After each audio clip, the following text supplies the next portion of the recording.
Hey guys, Crimson Typhoon 7 here with another retro deck profile. This time I'll be profiling a September 12 list of pink plants.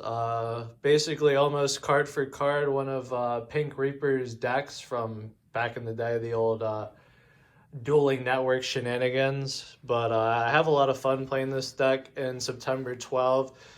It is a bit of a challenge playing it against people playing top tier stuff because there's a lot of trap cards in the format and this deck absolutely hates those. But it's Quasar now instead of just simple junk Doppel, so it's just a lot of fun to play. So yeah, let's just get into it. For the monsters, 3 junk synchron and 1 quick draw. You're trying to play for hand advantage a lot in this deck. There's a lot of stuff like Trags and stuff that you just essentially keep stalling until you have the necessary resources to go Quasar. So the quick draw is in there if you need to see it, but discarding it and another monster from hand is not as valuable as it often was. But the 3 junk is very obviously required. It's the namesake of the deck. 2 Doppel Warrior just to extend plays. It's junk Doppel Quasar, so you need to run Doppel Warrior. You could run 3 if you like it. The card's very nice. Getting tokens is good. You have a harder time getting level 1 tuners in this format because Bulb is banned. But the level 1 tokens are very nice and very necessary. So you're playing junk Doppel, you need to run at least 2 Doppel. For the plant engine in this format, we're looking at the Debris Dragon, Spore, Dandy, Lone Fire, and then the 3 Naturia Cherries. Bulb is banned, as I said, so you need to have an alternative level 1 tuner. And Naturia Cherries is really good just for stalling out and essentially getting to the Quasar win condition that you're going for. You just set 1. It can be either that or Ryko, which we're playing as well. And your opponent just has a hard time getting through all the pops and the resource generation. This also deck thins you 2 cards, which is very nice. Or you could just do summon 1, summon 1. It's up to 2 when the first one gets popped. But the Cherries is a very nice inclusion because we do lack level 1, good level 1 tuner plants now. It's only Spore essentially. So we add in the Cherries. Lone Fire, Dandy, Spore, all very good cards, and then the Debris Dragon for the normal combo. For the Lightsworn package, it is the 3 Ryko.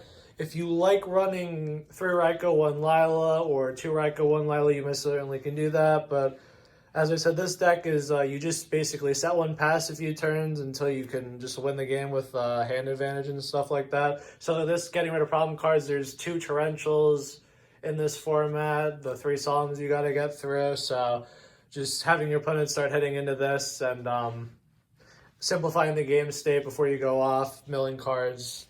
Ryko's just nuts and a staple. It's also a light.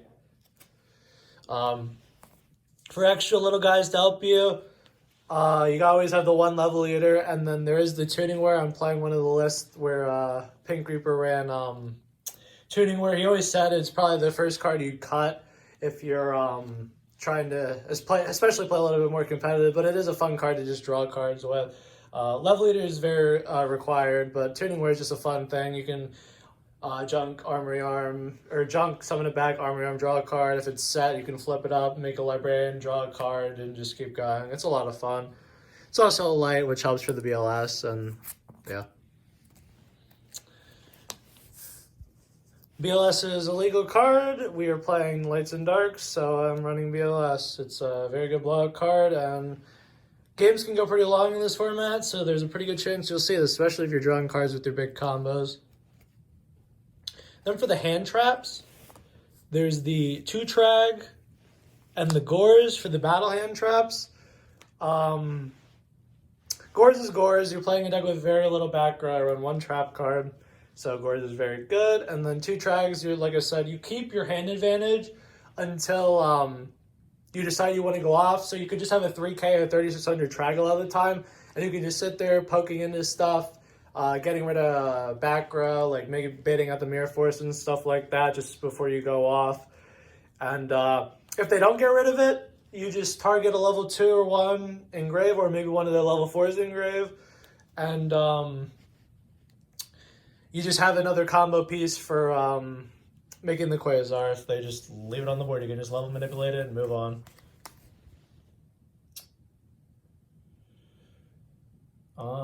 Then for the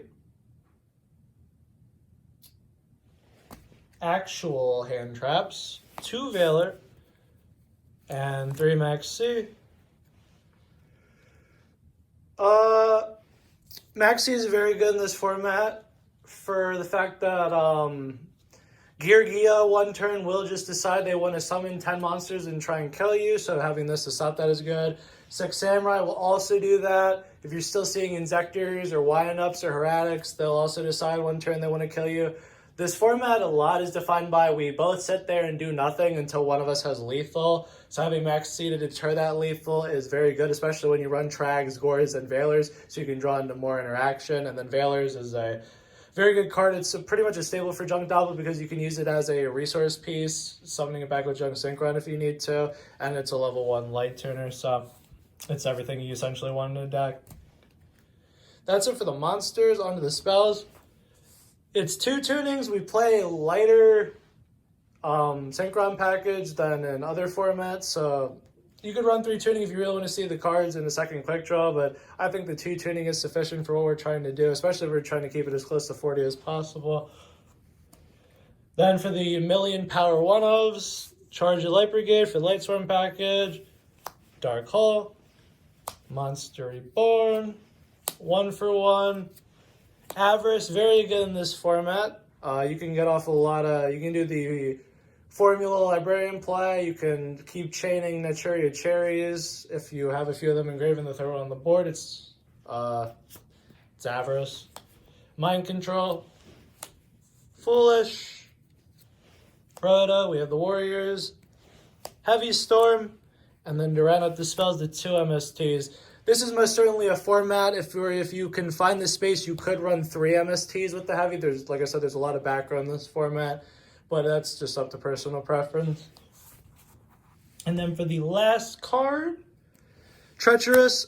I don't think Pink Reaper ran this in many, if any, of his decks, but just having the 2 for 1 again is very good, especially if they just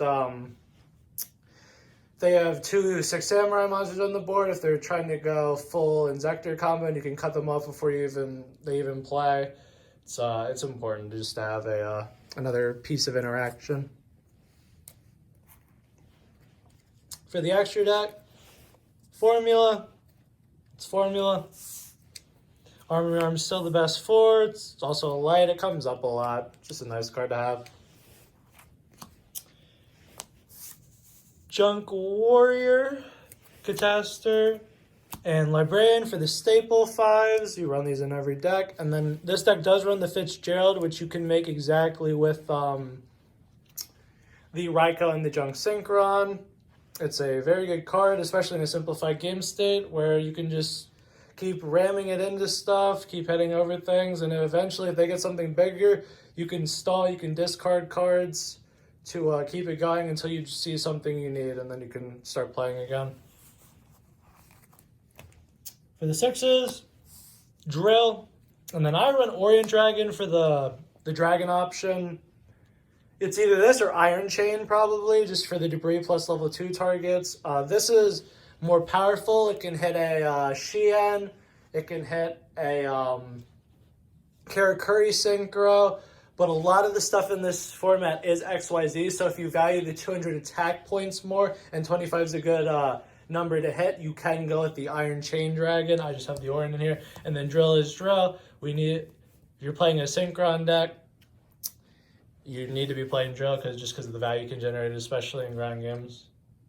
For the 7s, the Black Rose and Junk Archer. Archer is definitively the best Junk 7 at this point because they're XYZs, and if you banish a XYZ monster, it loses all its materials when it comes back. So Archer is a very nice card, and then Black Rose can just steal games sometimes. For 8s, Scrap and Stardust, the usual 2, very good cards. The 9s, we have the all-glorious Mistworm, because Trish is banned at this point. Sometimes it comes up, and it can be as game-winning as Trish sometimes, but it's just there in the 9 slot. And then the top end of the deck is the Shooting Star Dragon and the Shooting Quasar Dragon.